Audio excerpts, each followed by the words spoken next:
그러나 하나님은 이들을 40년 전과 다르게 준비시키고 있는 것이 있었습니다.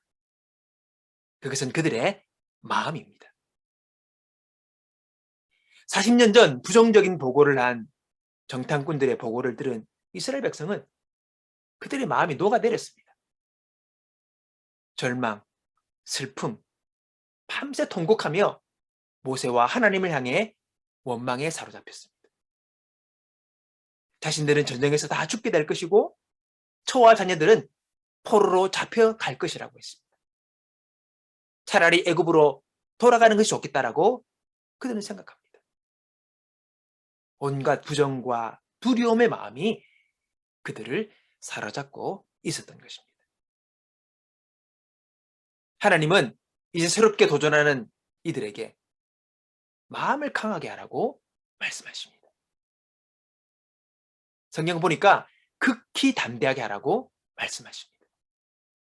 모세와 함께한 것처럼 내가 너와 함께하겠다라고 말씀하시면서 마음을 단단히 용감하게 가질 것을 계속해서 하나님은 말씀하고 계십니다.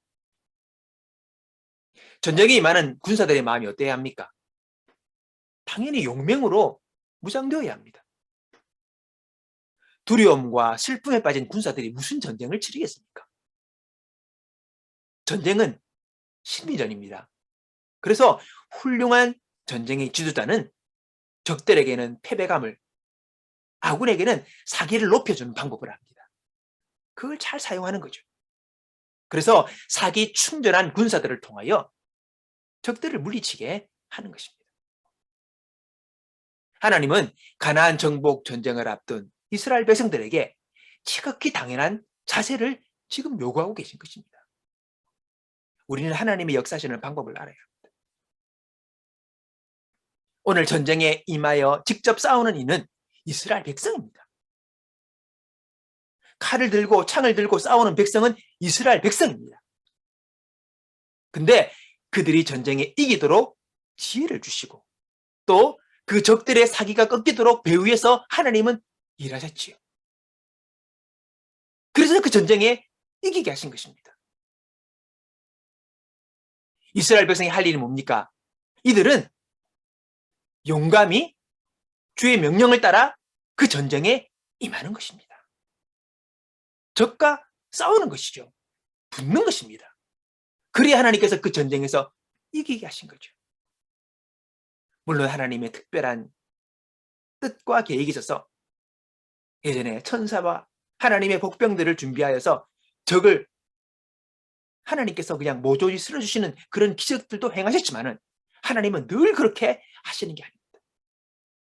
우리의 삶에서 우리가 직접 그 일을 하도록 하나님이 하시죠.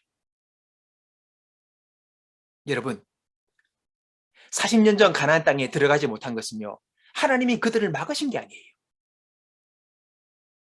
괜히 하나님이 심통이 나서 그들을 막으신 게 아니고 이스라엘 백성들이 자기 스스로 축복의 땅을, 그 가나안 땅을 포기한 것입니다.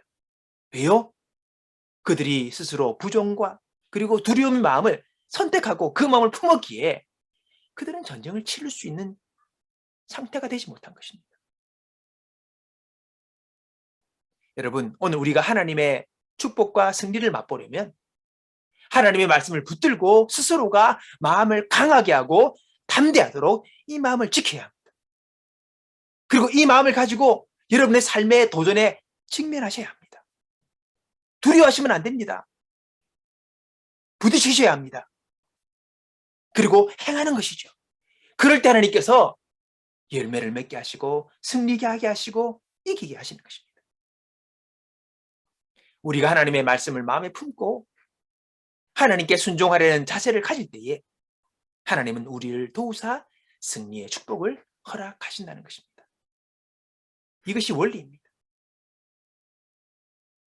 하나님은 이미 나와 함께 하시고 그리고 세상 끝날까지 영원토록 나와 함께 하시겠다고 약속하셨습니다.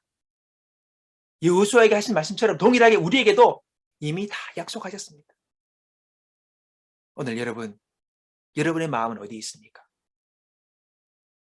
부정과 두려움과 연약함과 낙심 가운데 있습니까? 아니면 담대함과 용기를 가지고 주의 도우심과 함께 하심을 믿음으로 오늘 내가 모든 삶에 도전하며 그리고 직면하여 승리하기 원하는 마음의 자세를 가지고 있습니까?